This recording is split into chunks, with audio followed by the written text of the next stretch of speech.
Da li vi želite da vaše kupatilo uvek savršeno miriše? Hajde!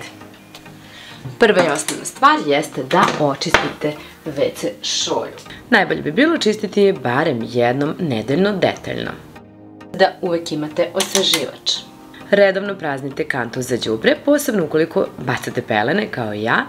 Na tufere stavite nekoliko kapi eteričnog ulja po izboru, pa ih ubacite u kantu. Umesto običnih možete koristiti mirisne kese, njih možete kupiti u DM-u ili u Pepku.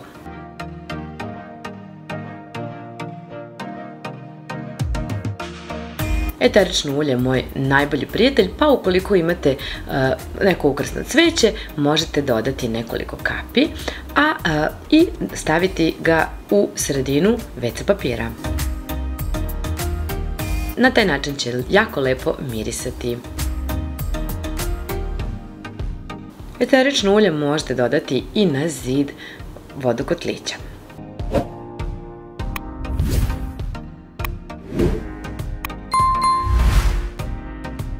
Ukoliko stavite kafu u neku činjenicu, ona će apsorbovati sve loše mirise, kao i soda bikarbona.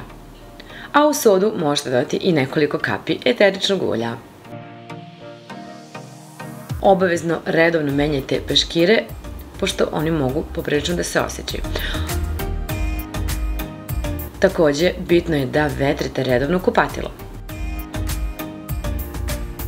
Kada umivaonik očistim ovom metodom, uz pomoć sode bikarbone, on zaista zablista i lepo zamiriše. Pospijem sodom, prelijem sirćetom, očistim.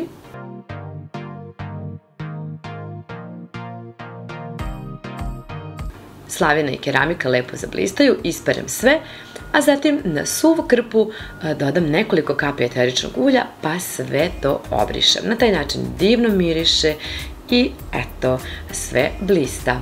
Brzo se čisti i ne koristi se hemija.